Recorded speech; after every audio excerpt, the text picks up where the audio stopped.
SatAM Season 3, A Christmas Carol. I'm going back to it after a long time to review it separately from everything else. So let's see what it offers now that I'm in the mood to give it a chance. The narration says that this is a tale you've seen before, but never like this. I sure hope so. It'll be hard to make it interesting when it's been done a million times. It's the story of someone who worked hard and asked others to work hard for her. At least that person did work hard.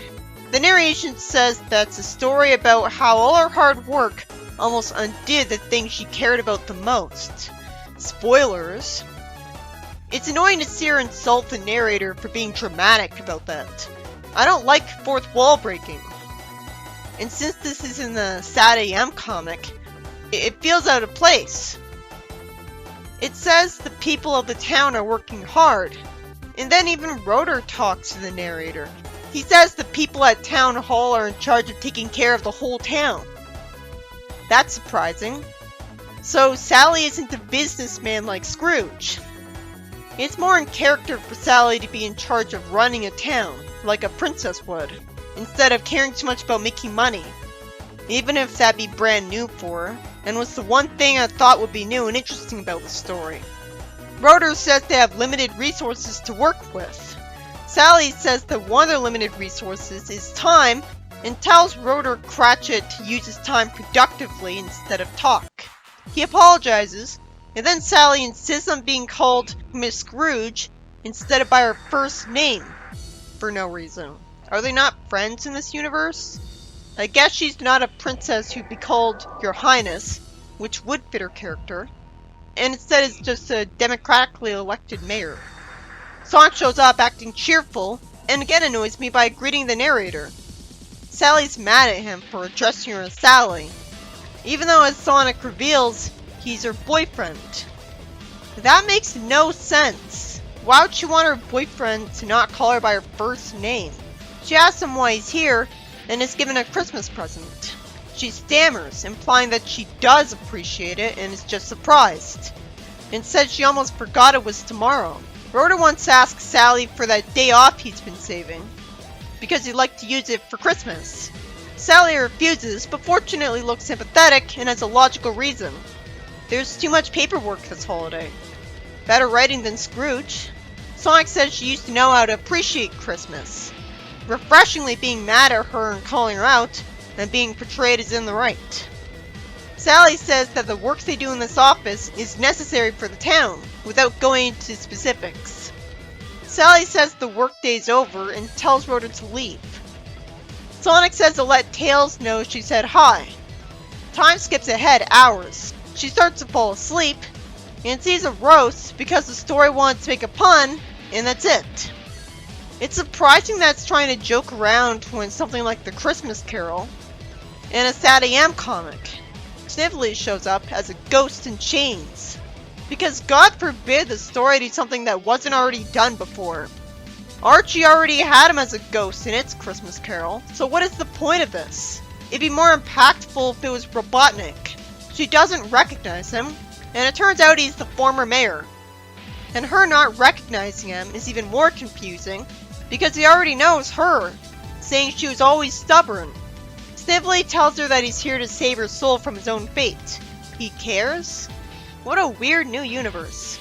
He used to be a ruthless taskmaster who strove for perfection at the expense of the people that work was meant to protect, making it even more confusing that he wants to help her. So he's been shackled to these chains. Never mind any of the good he accomplished as the mayor. Apparently helping the whole town isn't worth it.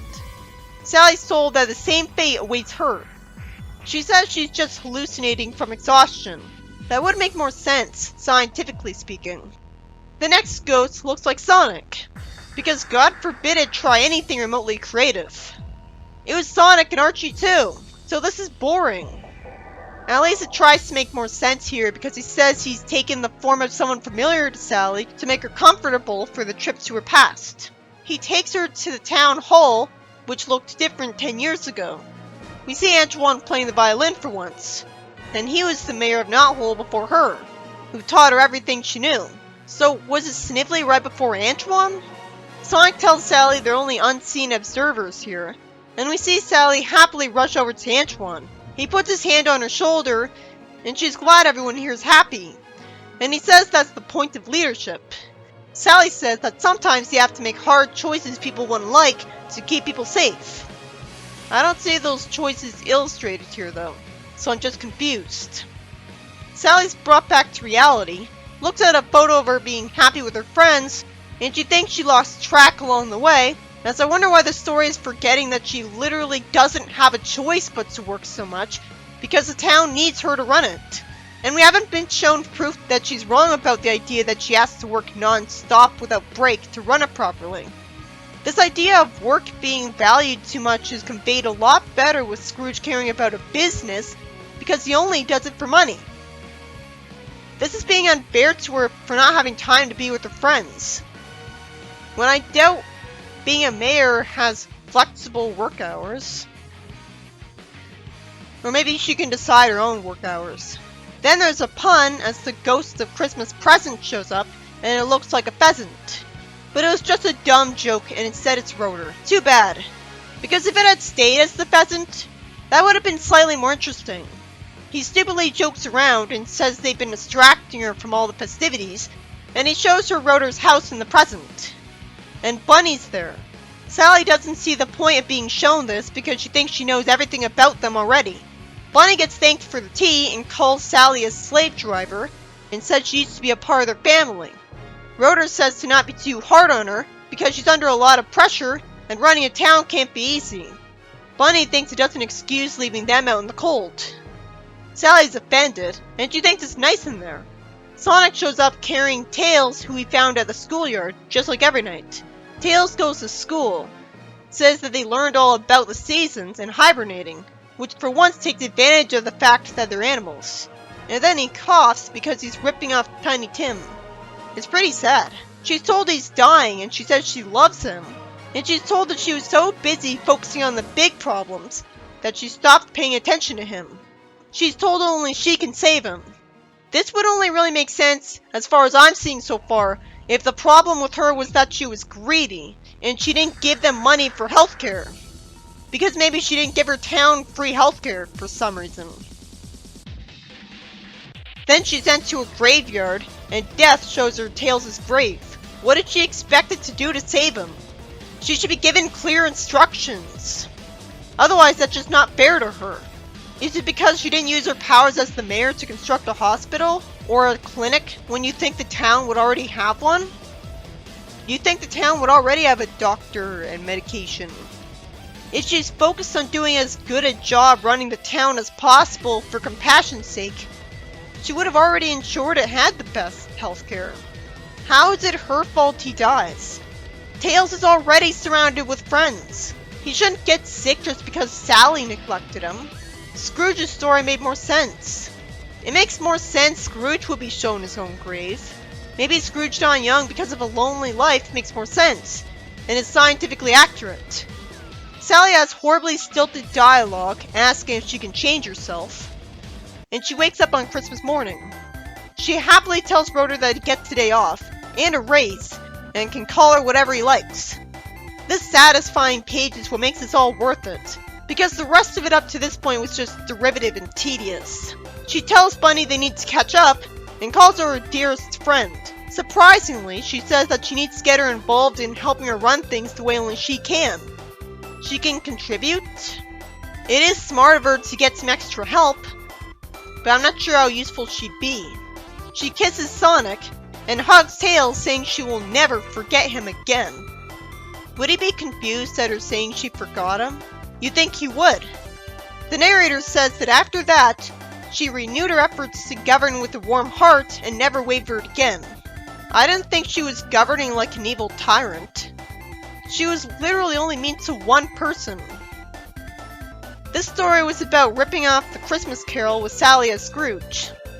At least it tried to be creative and interesting by having Sally be the mayor of a town, so it felt in character for her to be focused on that instead of on money.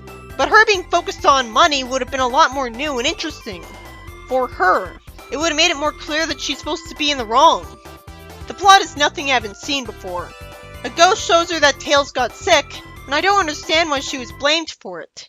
and how she could have possibly kept him from dying when that was already happening to him. It's never explained how she did. So I don't know if she was successful, because it's not like I was showing him alive in the future. And he's already surrounded by friends as it is. The only thing worth it about the story was the one satisfying page where she was really nice to all of her friends. It was refreshing seeing Sally be in the position where she knew she did her friends wrong and was dedicated to changing things to make it up to them, when usually she's portrayed as the moral high ground. The fact that the story was lazily in monochrome art did not help for keeping me invested and making me want to take the story seriously and get excited about it. And I was skimming through it as fast as I could while actually understanding the dialogue. But I know that if it was in color, it would have taken even longer to draw, which would have wasted even more time that could have and should have been spent on drawing pages of Season 3 of SatAM. As it stands, they haven't made enough of it yet to make a full new issue. They have one new story out, but that's just one new side story, not a whole video's worth. Obviously none of their time should have been wasted on this thing that nobody asked for. They could write a fanfiction about this if they wanted to, and only draw on the one panel where she hugged Tails.